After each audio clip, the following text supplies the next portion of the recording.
Recording. Okay, I have to choose one lens. Which one would it be? Without a doubt, this one. You know that I have only one rule when it comes to buying new camera gear, and it's that it must fit in my camera bag.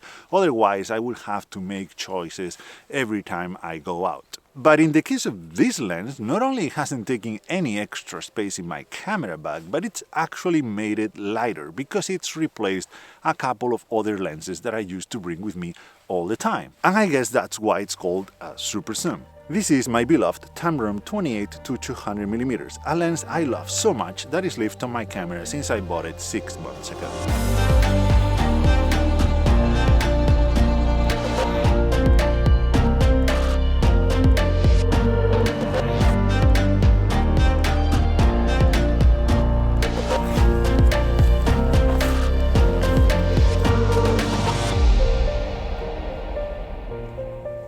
First things first, this is not a review and I wasn't paid to make this video. I wish. Actually, I reached out to Tamron a few weeks ago because they released another super zoom lens for aps-c cameras that I was interested in, to see if they would lend me a copy to try for a few days, and yeah, they never got back to me.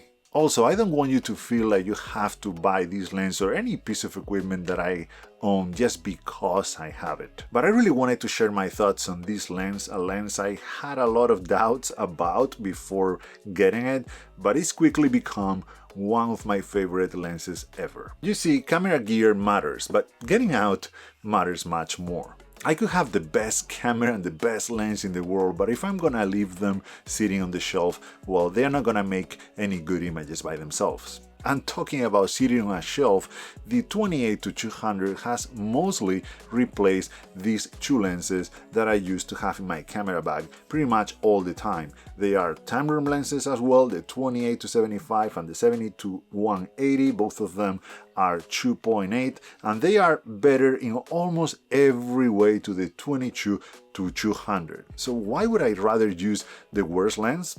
Well, the reason is obvious, and it's all about size and weight. This one feels really tiny and really light compared to these two. And I can feel that my camera bag is much lighter, and my back can feel it too.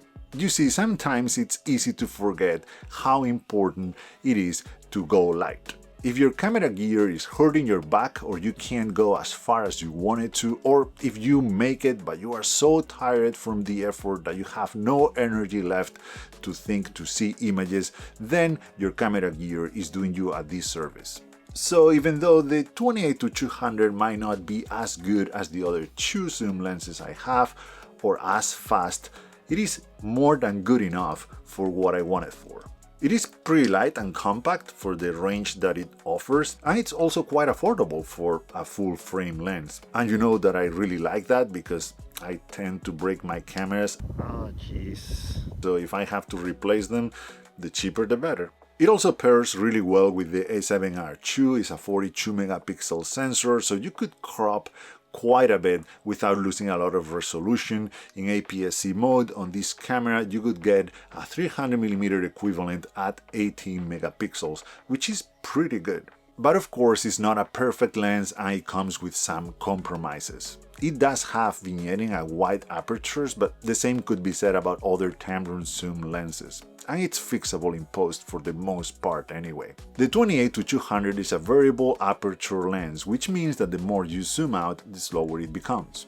It is an f5.6 at 200mm, which makes it 2 stops slower than the 70-180, which is a fixed 2.8 for the whole range. But probably the biggest downside to this lens is the lack of stabilization. And that could be a problem when we are shooting at around 200mm. Most cameras nowadays have stabilization built in the sensor, or IBIS. My A7Rii has it, but still it would have been nice to have some kind of stabilization on the lens as well. But this is, in my opinion, a compromise, not a deal breaker. If this lens had stabilization, it would have been bigger and more expensive. So I like it as it is. Anyway, I never had a super zoom lens like this one before, and now I can't imagine being without it. I absolutely love this lens. It's made my life much simpler. This is pretty much the only lens I have to worry about. If I have this one, I know I'll be fine.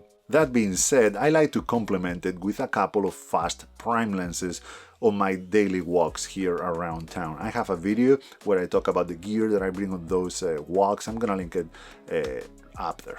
So yeah, not a perfect lens, but I feel like I could do most of my photography with this lens alone, so that's why I choose it as my desert island lens, I guess. What about you? I would like to know which lens could be your one lens if you could only choose one. Please share with all of us in the comments down below, so maybe we can have a conversation about our favorite lenses. That's all for today. I hope you enjoyed the video. Thank you so much for watching and see you in the next one.